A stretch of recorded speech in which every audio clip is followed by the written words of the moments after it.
serius, ini hal yang gak pernah kita lihat sebelumnya, Julia ya. Benar.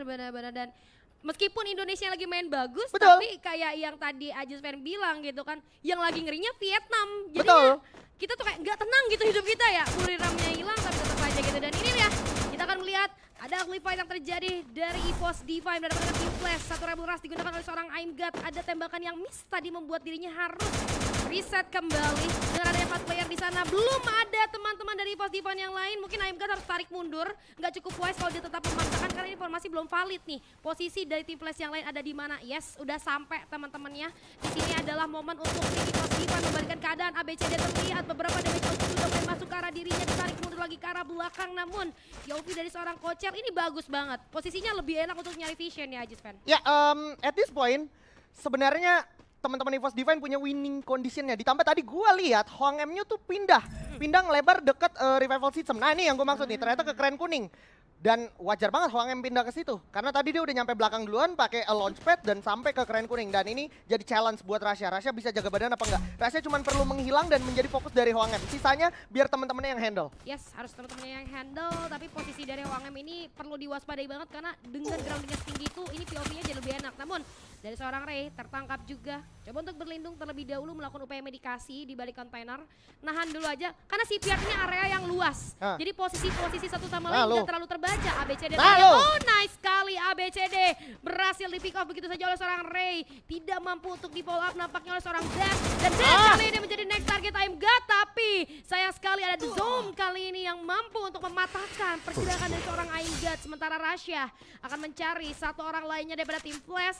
Dan sudah mulai terlihat pergerakannya sedikit demi sedikit Hwang M akan dilihat tapi disengage menjadi pilihan. Bagus banget di sini. Rasyanya juga cukup dewasa dan percaya sama teman-temannya kalau ya emang kayak yang gue bilang tadi, sisa yang ada di kanan itu bakal di-handle teman-temannya. Rasya cuma perlu fokus sama yang di kiri. Dan yang di kiri akhirnya udah kelihatan memilih untuk mundur, itu udah jadi satu checkpoint untuk Rasya sebagai memang orang yang paling jauh untuk mendapatkan vision yang paling jauh juga gitu. Ya. Sinyal dari Rasya udah cukup jelas ya bahwa orang belakangnya cabut, udah pasti nggak akan ada fight lagi yang berlanjut.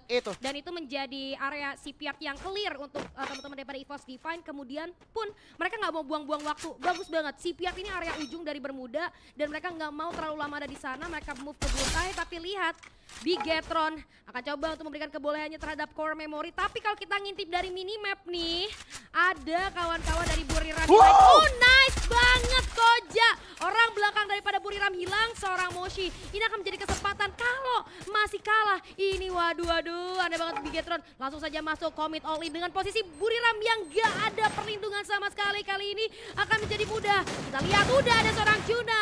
Hilang setengah HP-nya. Kenta dinyalakan oleh seorang Dix namun masih bisa ditahan. Berapa damage output yang dikirimkan Wasana dan juga seorang Gethai agak sedikit kebingungan mau bergerak ke arah mana. Namun kita lihat dari Tyridem juga kali ini mampu untuk menumbangkan satu glue wall dari seorang Juna. Lagi Juna kelihatan di sana seorang fight, namun dua player Bigetron nampaknya tidak bisa bertahan. Tumbang sudah bisa di revive namun Keongnya pun tumbang. Wasana berulah di sana. Ending dilakukan. Faisal lihat cukup jelas tapi untungnya Koja berhasil di revive. Anti klimaks banget. Padahal tadi momen dimana Moshi udah knock, udah berhasil di-secure sama Bigetron, saat itu juga nggak usah pakai banyak mikir-mikir lagi, langsung gas, nggak usah kasih delay untuk teman-teman dari Buriram jadi punya kesempatan untuk fight back. Karena tadi lo lihat, Juna jadi dapat peluang pakai Pelontara dan mikir di mana priority arah untuk nembakin Pelontara. Lu lihat tadi Pelontara akhirnya kena ke yang kanan, terus akhirnya Faiz jadi nggak punya momentum untuk menculik Juna lagi. Sayang banget Bigetron sedikit lagi. Iya ya, timingnya terlalu lama ya buat nunggu, nggak begitu cepat dari Bigetron, padahal udah winning kondisinya udah 4 player utuh gitu. Dan sementara di area yang berbeda dari EVOS Divine kali ini lagi dan lagi masih mampu menculik tim Flash. Ngapain balik lagi loh. 6 dari tim Flash doang by the way. 6 dari tim Flash.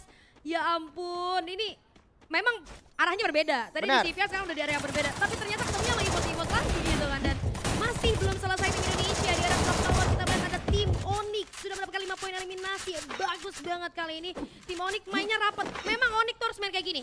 Dempet-dempetan aja gitu. Sekalinya main jauh pasti mereka udah susah ke distract yang inilah, ke distract yang itu, kecuali satu persatu. Tapi kalau mainnya rapet, Zero tuh gampang banget backupnya gitu. Betul. Karena memang role Zero di sini sebagai juga healer harus saling berdekatan gitu. Tapi melihat 2-3 momen dari Indonesian team, gua ngerasanya mentalitas tim Indonesia mulai membaik secara confidence gitu. Tadi kita bisa lihat gimana Bigetron juga jalan cepet banget. Udah sampai situ aja, ya kan? Dimana sebelum-sebelumnya itu enggak ada yang berani tuh lewat situ, ya kan? Apalagi kita tahu core memory gamer biasanya juga berpatroli, tapi aksi lain terjadi lagi. Waduh, tapi sayang sekali I'm God, dimana EVOS Divan yang menjadi pendatang kali ini Karakatul disambut dengan tidak baik oleh core memory, satu orang tumbang, tapi akhirnya masih bisa di-revive kembali. Namun EVOS Divan ini harus kiting dulu nih, karena udah kehilangan satu playernya, tapi enggak, ternyata dua player bahkan langsung diaras begitu saja. Kocel ke arah luar, beberapa flash bisa dikirimkan, Doommeteor juga sudah dikirim, tapi lihat ada follow up dari dua player lainnya. Core memory ini menjadi sinyal yang berbahaya untuk EVOS Divan. Ray sendirian aja buat nahan, biarin Kocel bisa mundur, tapi ternyata masih ada backup lainnya juga. Ray di arah depan untuk membaca pergerakan Kocel, kembali masuk ke dalam rumah untuk membackup seorang Ray dari arah jendela. Akan coba dilihat adanya pergerakan core memory, apakah bisa EVOS Divan membalikan keadaan. Cougar masih bertahan dengan beberapa edge yang tersisa. Ada Respect Rhythm sudah kali ini cukup menyulitkan, tapi di sisi lain Bigetron pun tumbang di posisi ke-12. Kocelnya tumbang kembali dengan seorang Cougar, namun Aika dari arah dalam masih mencoba untuk memberikan beberapa pressure. Sedikit celah akan coba ditembus, balik lagi ke arah luar, satu orang tumbang. Cougar, nice sekali Aika, 10 poin eliminasi, bahkan 11 oleh EVOS Divan. Sangat cepat respon untuk follow up dari EVOS Divan, nggak seperti minggu sebelumnya. Kita bisa lihat gimana Ray juga udah buang waktu banyak banget tadi untuk buying time. Sampai MGAT datang di genteng, situasi berubah, core memory benar-benar panik dan mereka cenderung numpuk. Dan ini dia, mungkin akan menjadi detik-detik terakhir core memory berada di map bermuda kita, karena ini 1 on 4. Like seriously, that's it, that's all. 12 poin eliminasi di menit ke-7, sangat produktif sekali, ditambah udah hilang berarti wave yang bakal ngeganggu teman-teman EVOS Divan. Flash-nya hilang, ya kan? Flash-nya udah nggak mungkin di sekitar Katul lagi. Begitu juga dengan core memory yang biasanya ada di sekitar Katul dan juga Bima Sakti. Thanks to Flash ya, 6 poin eliminasi kita dapetin loh dari kalian. Dan kita lihat kali ini dari tim Todak akan berhadapan dengan God of Wolf. God of Wolf ini gue gak ngerti ya, mereka nggak terlalu konsis, tapi sekalinya lagi bagus ngeri banget gitu kan. Dan kali ini bahkan seorang Faiz harus menghadapi dua player dengan lihat adanya Casey yang menempel, itu akan sangat sulit sekali untuk seorang Faiz yang pada akhirnya harus terkena double pick aja, Span. Ya, ini emang sulitnya main di map bawah gitu, makanya kadang RRQ juga main dengan tempo selambat-lambatnya karena dia tahu nih orang-orang Hanggar, orang-orang Clock Tower itu rese-rese itu gitu. Tapi karena memang permainannya RRQ cukup solid, jadi bisa aja akhirnya RRQ nge-handle hal tersebut. Kembali ke tengah map, ternyata setelah Buriram berhasil dapetin anak-anak BTR tadi, lihat apa yang dia lakukan. Dia sadar betul, dia main ke bawah aja ternyata penuh dengan resiko yang biasanya nggak kayak gitu. Dia main ke bawah santai banget, nggak ada yang berani lewat situ. Tapi dia tahu, wah itu tadi sih nggak boleh terjadi lagi sih. Karena tadi bisa aja mereka ke wipe out tanpa sempet nge-revive salah satunya. Iya, itu kan biasanya menjadi kebiasaan dari Buriram ya. Clearing-clearing, balik lagi ke drop zone mereka, clearing-clearing, balik lagi. Tapi nggak dilakukan lagi karena seperti yang Aji bilang, mereka takut keulang momen kayak gitu. Jadi mereka stay di safe zone-nya mereka aja gitu, di pick, ngambil area atas, nahanin orang-orang yang mau masuk ke arah pick, yang gue yakin tadi juga Vesaka tahu di sana siapa yang nembakin mereka, makanya mereka mundur tuh. Itu bijak banget. Dan sementara dari Onyx juga kali ini, kita lihat setelah berhasil mendapatkan 6 poin, Clock Tower masih ada di dalam zona, mereka tinggal nunggu aja geraknya ke arah mana dulu zona, baru mereka move. Sementara EVOS Divan akan mencari jalan yang berbeda di luar zona aja. Oke, ngomongin di luar zona dan kita lihat dari Eagle Eye View kita, ini ada tim Flash lagi udah regroup as a team, berempat. Tapi sebenarnya secara jumlah lagi balance nih, 3-3. Aduh, Rasya keculik duluan dan belum sempat revive. Sayang banget, momen kecolongan dari EVOS Divan ini agak mahal menurut gua di posisi mereka sebenarnya harus segera regroup dan masuk dapetin compound untuk zona selanjutnya, Julia. Aduh, kalau dari early EVOS ini punya kill banyak, itu feeling gue biasanya finishingnya nggak oke. Ya. Biasanya benar. gitu ya. Tapi kalau dari early to mid-nya kita nggak ngedenger mereka ngapa-ngapain, finishing di late game-nya oke banget gitu. Dan lihat udah 2 player dari EVOS Divan hilang. Ini PR yang cukup berat dengan kondisi mereka yang masih bahkan di luar zona dan zonanya pun lagi berjalan gitu. Dan bahkan di belakang mereka kita lihat di minimap adanya tim Todak juga. Udah kedengeran ini keluar diaktifin. Tapi yang ke-spill cuma 1 player doang. Kayaknya bakalan coba untuk di-commit. Itu ada seorang Jojo di sana sendirian, orang belakang daripada tim Todak yang teman-temannya udah move ke arah yang lain. Itu dia. Respect banget tapi masih respect dari seorang Ray akan coba untuk masuk karena seorang Jojo hilang cukup banyak HP. Jojo akan coba kabur dari pandangan seorang Ray, masih dicoba. Namun nampaknya jarak yang terlalu jauh tidak memungkinkan untuk seorang Ray all in terhadap Jojo. Ya, tadi sih distraction yang bagus ya dari vehicle dan pelan-pelan diintip sama Ray juga. Cuman sayangnya memang karena pakai M60 gitu. Jadi damage nggak konstan kayak kita ngomongin mungkin SPD atau mungkin Woodpecker gitu ya. Dan itu wajar banget tembakan peringatan yang diberikan sama Ray juga nggak di follow up dan dipaksa dikejar ke Obser. Karena kalau obvious dikejar juga objektif utamanya kan ini balikin temen-temen gue yang tadi keculik dulu nih sama tim Flash gitu ya kan, bukan ngejar satu orang yang ada di depan mata ini gitu. Ya, jangan sampai ke distract sama satu orang aja. Betul. Dengan tugas utama mereka itu apa gitu. Karena nyampe ke late game dengan 10 tim yang masih tersisa cuma 2 player, gak bisa. Gak bisa. Itu bakal cuma diem aja nantinya gitu. Sayang banget 12 poin eliminasi mereka. Dan lihat Rumah L sudah berhasil diamankan oleh kawan-kawan Vesaka Sriwijaya. Ternyata di game kali ini mereka memilih untuk bermain lebih pasif lagi. Tapi kalau kita lihat dari minimap, aduh lihat Vesaka di belakang itu udah rame pol. Karena ada EVOS, ada tim Flash juga. Kalau ngomongin tim Flash sama EVOS sebenarnya mereka tim yang berdarah-darah ya sekarang kondisinya. Karena mereka baru reset lagi. Sementara Vesaka tuh belum ngapa-ngapain. Harusnya lebih siap mereka gitu kan. Apalagi tempon udah mereka amanin. Tapi kita akan menyaksikan terlebih dahulu daripada tim X-Fan kali ini. Yang masih mengamankan area belakang mereka. Lagi dan lagi udah 4 round gue lihat kayaknya X-Fan ini banyak banget main di ujung map gitu. Hati-hati boleh, tapi terlalu hati-hati ini bahaya banget buat mereka. Ya. Gak akan dapat apa-apa mereka ya. Ya, sepakat. Apa yang disampaikan Julia adalah lebih ke compound di zona yang ternyata kecenderungan banyak open field-nya nih. Ya. Jadi untuk X-Fan sendiri agak berat dan beresiko, tapi ternyata bakal ada geberan dari tim Flash menuju ke arah EVOS. Sulit banget nampaknya EVOS untuk survive karena memang posisi terpojok, baru reset juga. And that's it, EVOS Divine finish di peringkat 10. Julia, sayang banget. Sayang banget, karena kalau ngomongin tim Flash duluan yang reset dibandingkan EVOS gitu kan. Tapi dari yang berbeda kita tahu bahasanya ada tim Onyx yang mana seorang Wings pun sudah hilang. Satu persatu sudah mulai terabsen, tapi ada masih mendapatkan follow up yang cukup baik dari seorang Zero. Upaya medikasi akan dilakukan, tapi God of Wolf masih mencari keberadaan. Oh, nice banget seorang Crime MKS di sana dengan Trogon yang masih mampu membungkam satu player. Pertukaran terjadi, tapi unggul atas tim God of Wolf. Onyx ini belum sepenuhnya aman. Mereka masih punya PR buat masuk dalam zona aja, Sven. PR banget sih, apalagi di depan masih ada Vesaka Sriwijaya di Rumah L, terus juga di depannya lagi di kanannya tuh ada WG. Ini zona udah sakit. Oke, lu punya mini launchpad, tapi kita lihat gerak menggunakan mini launchpadnya itu sebenarnya sampai di titik POV-nya teman-teman Vesaka Sriwijaya. Jadi Onyx bakal berdarah-darah banget. Terlebih kalau resources glue wall-nya itu sisa sedikit. Karena dengan satu Riptide Rhythm aja ini udah pasti runtuh defense mechanism yang dimiliki sama Onyx. Untungnya dia masih bisa mundur ke belakang. Tapi memang kembali lagi bertiga dan waktunya nggak banyak. Kalau aja dia punya waktu lebih banyak untuk pelan-pelan ambil patah kiri dengan asumsi dia nggak ketemu dan tembakan sama Todak dan juga si tim Flash, mungkin dia bisa aman. Nah tuh lo lihat dinokularnya dipakai ya kan, karena emang harus ke situ tuh. Abis dari, nah pas banget di Famos datang menuju ke arah Vesaka Sriwijaya. Ini bisa jadi timing yang bagus sebenarnya untuk Onyx nge-backstep dan memanfaatkan momentum ini, Julia. Ya karena kalau misalnya mereka masuk terlambat, mereka yang akan jadi fokusnya daripada Vesaka Sriwijaya. Namun hujan peluru dari Vesaka kali ini karena tim Famos yang mana posisi yang tidak menyenangkan untuk mereka.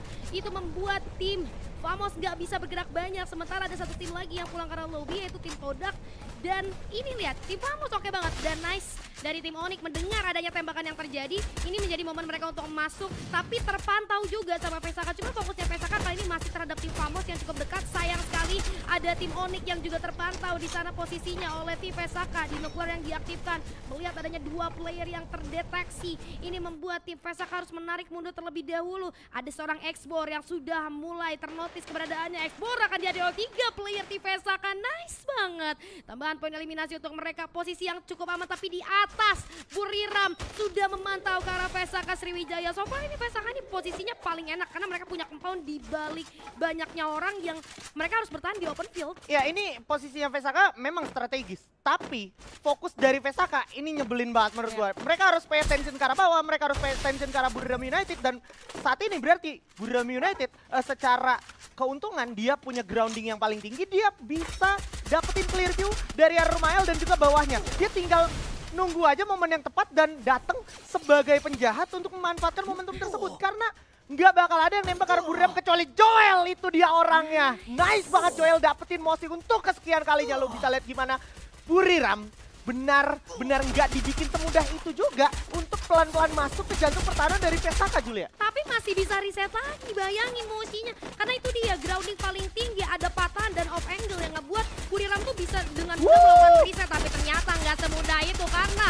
fokus dari seorang Gardu ke arah tim Buriram ini mampu mematahkan pergerakan demi pergerakan yang dilakukan Buriram. Berdarah-darah Buriram United kali ini mencoba masuk ke dalam zona. Sementara zona juga tidak menguntungkan untuk semua tim. Sementara Pesaka masih mampu bertahan. Buriram akan fokus terlebih dahulu ke arah tim Flash, di mana beberapa utilities sudah mulai dikirimkan. Flash dengan kondisi yang sangat sempit, tapi Famos ini ada di arah bawah rumah dari tim Pesaka. Masih mampu bertahan, berlindung terlebih dahulu. Sementara Flash nggak bisa berbuat banyak. Tembakan demi tembakan daripada tim Flash kali ini masuk ke arah tim Famos. Tapi ini enak banget kalau misalnya Buriram mau fokus dulu ke arah tim Flash, tapi ada monster truck yang udah disambut. Sementara dari tim Famos akan masuk ke arah pertahanan daripada Pesaka Sriwijaya. Unpredictable move, langsung menghilangkan satu persatu play daripada Sriwijaya. Pesaka satu persatu hilang. Joel, last man standing pun harus tumbang di posisi keempat. 3 tim tersisa tim Indonesia tidak bertahan, namun tim Famos memegang keunggulan atas rumah L. Sementara Buriram United dengan grounding yang cukup memuaskan kali ini ditarik lagi mundur ke arah belakang, dan tim Famos akan berfokus terlebih dahulu dengan tim Flash. Walaupun tim Flashnya kali ini memantau ke arah Buriram, namun posisi tim Flash cukup terjepit oleh 2 tim sekaligus. Tim Famos mengamankan satu rumah di sana, sementara Buriram akan memutar ke sisi kanan. Banyak sekali distraksi dengan beberapa utilities. Ada seorang Wasana yang masih memberikan distraksi terhadap tim Flash. Tembakan demi tembakan diberikan, tapi kita lihat dari tim Famos akan mengambil grounding atas, di mana Musi kali ini dalam bahaya. Sudah beberapa tembakan, tapi lihat Buriram langsung regroup, mengingat seorang Musi dalam kondisi yang cukup terancam akan mendekat ke arah teman-temannya mengambil area bawah. Patahan sudah diamankan kali ini, membuat akhirnya tim Famos yang mendapatkan grounding yang cukup memuaskan, Ajis Fan. Aduh, get high-nya terlalu mahal di sini. Pick off dari Gato yang membuat Famos satu persatu terpick off, ditambah tadi The Zom dan juga BCD. Seperti dugaan gua. Bagus banget manipulasi situasinya Buriram United sehingga jadinya Famos dan juga tim Flash yang saling tembak dan Buriram selamat dari situasi tersebut. Dan ini dia Buya, tentu saja untuk Buriram United. Men, sumpah ya tadi tuh rumah L, siapapun itu timnya mau lu taruh tadi di posisi Pesaka Sriwijaya, Buriram ada di lantai 2. Nggak bakal ada yang duga itu surprise benar-benar dari Famos tiba-tiba naik 4-4 ke lantai 2 tuh. Itu di waktu-waktu yang tak terduga. Gedai gila banget, elemen of surprise-nya mantep banget Gedai. Emang kalau misalnya kita jadi Pesaka, siapa yang nyangka? Karena perkiraan pasti adalah yang di bawah akan keluar. Betul. Taunya ngeras berempat, dan mereka tahu ngerasnya nggak bisa sendiri-sendiri. Benar. Langsung berempat, cepat banget, kaget kena surprise attack di sana gitu kan. Iya. Orang lagi fokus ke balik rumah kayu, ada Buriram gitu ya. Di kiri di rumah merahnya ada si Flash. Iya. Dan tembakan-tembakan semua frag itu datang dari kiri dan kanan, bukan yang dari bawah. Ya. Asumsi anak-anak Pesaka Sriwijaya adalah yang bawah paling juga bakal ikut bantu nembak yang kiri nih, gitu ya kan. Tapi somehow, some way, gila banget. Ini juga adalah yang terjadi ketika Buriram United sebenarnya dibiarin selamat di bagian atasnya. Yang mana ini juga biasa terjadi kalau tim Reverse Red main. Sebenarnya kan tadi ada momen di mana teman-teman dari Pesaka Sriwijaya juga datang ke pick kan. Tapi balik lagi karena ternyata kapasitas kayaknya belum nih gitu ya.